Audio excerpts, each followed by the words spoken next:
Ja? Okay, fabulous. Thank you. All right. Jonne Koski, let's go. Okay.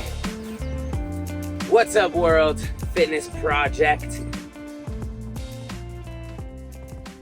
I would say the first time that I knew I could be great at this fitness thing would probably be when I qualified for the games for the first time as a teen. I was 16 years old and I hadn't been doing CrossFit very long, and I qualified for the games and just thought like, oh my gosh, I have no idea what I'm doing, and I really haven't put in much time and effort and energy into this.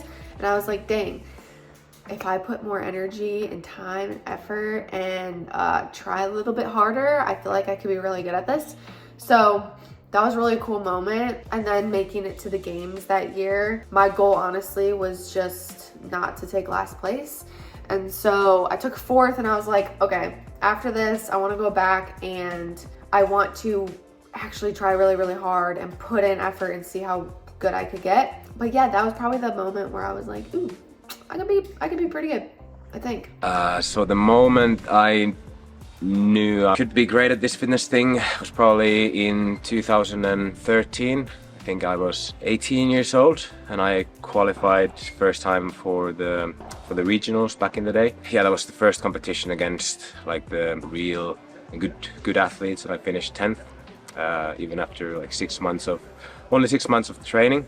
So I think that's when I realized that there could be something here and started taking training a little bit more serious. And yeah, that's it. Favorite sports memory from my childhood. When I was around 16, 17 years old, I was in a group swimming, and in this group there were me and 4 other boys, and I spent every session hunting and trying to keep up, because obviously they were faster than me because they were boys, and I loved it. My favorite sports memory from my childhood would be becoming a state champion in gymnastics in 5th grade. I just remember being so proud of myself, and it felt so cool. The advice that I would give to my younger self, and I have definitely solidly decided that this is it, is to be myself. Because when I first started competing in this sport, I thought I had to give off this persona of the ultimate confidence and toughness. And if I wanted to be the best, I thought I had to act like the best.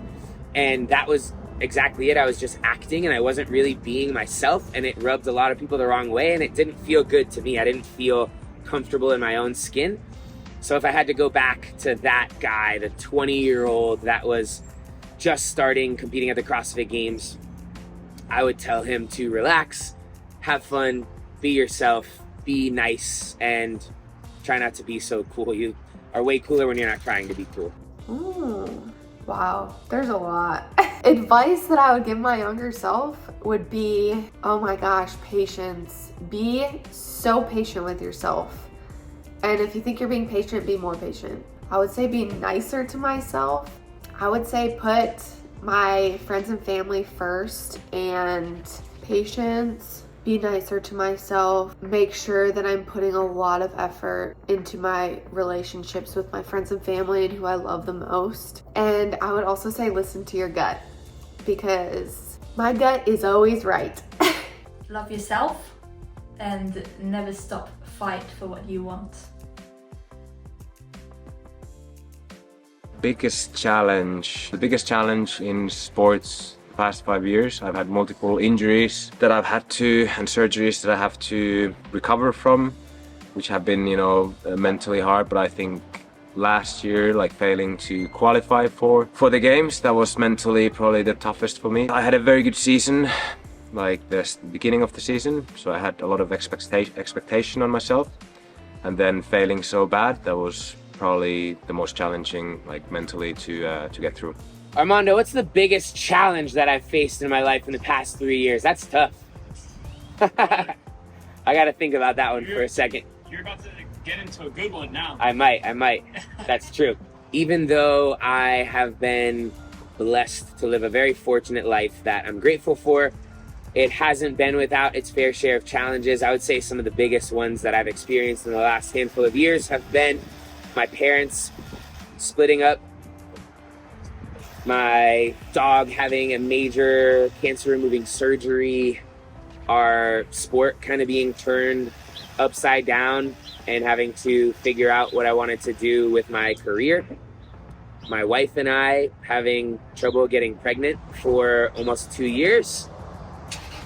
And we don't need to do a full 5 right there. Those are 4 tough things that I've made it through all of.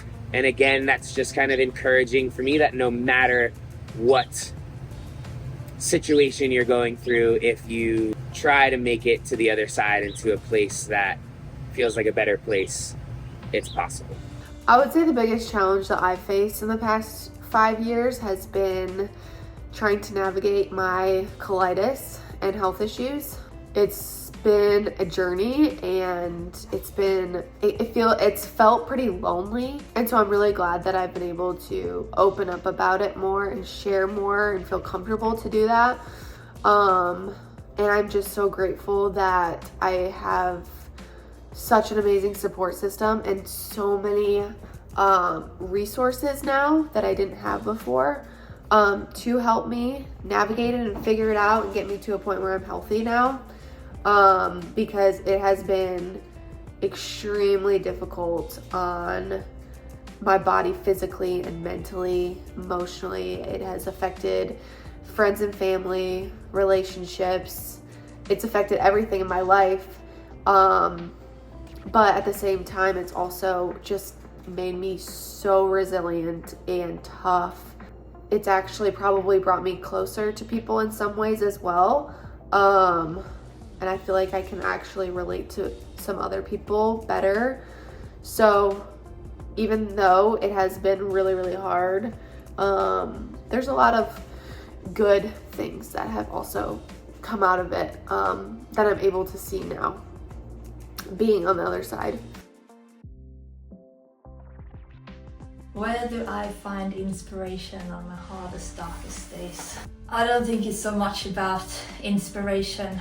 I think it's more that you learn the feeling of when you not get done what you're supposed to get done is worse than to just suck it up and do it at the time. I would say I find my inspiration on my darkest days just being a creature of habit, honestly, like knowing no matter how I feel, I'm gonna wake up and I'm still gonna go to the gym no matter what, even if I don't feel good, even if I'm in a bad headspace, no matter what it is, I always leave feeling better, even if it's literally just going there and doing a little bike or mobility or something.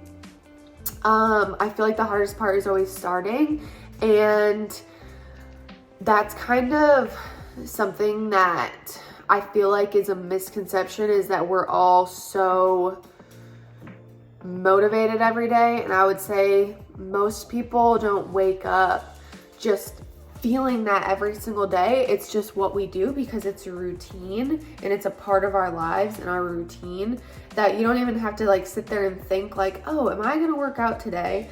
It's not if, it's pretty much just like when am I gonna get this in today? When am I gonna do this? Because I don't want to do it. Some days you don't want to do it. But it's about showing up for you and what you have that day.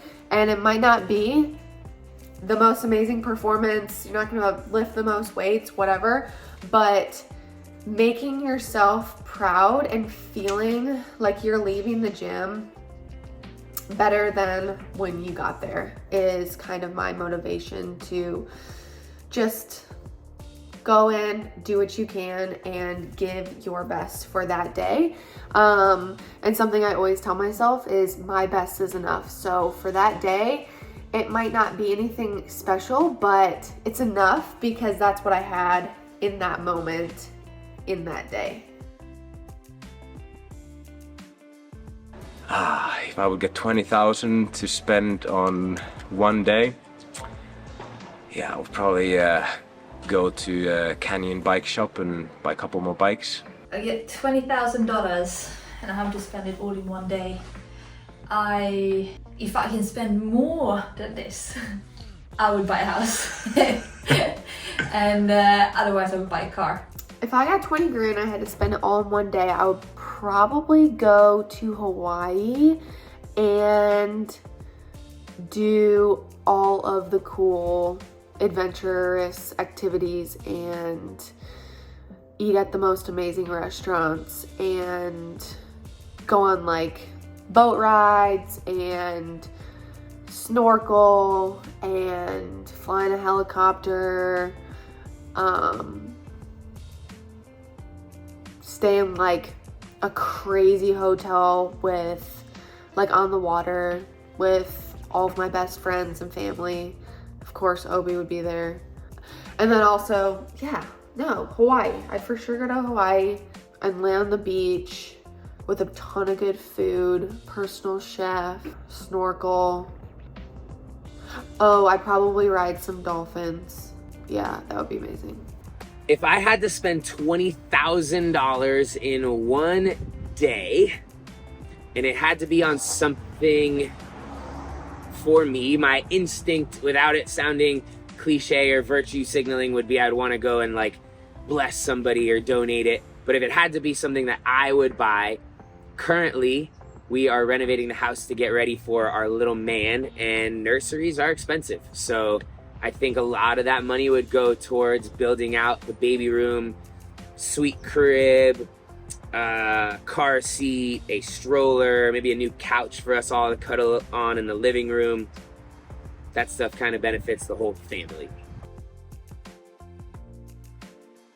My biggest inspiration, well, I'm inspired by so many athletes in general, but I think like growing up, my biggest inspiration was for Michael Phelps back in the swimming days.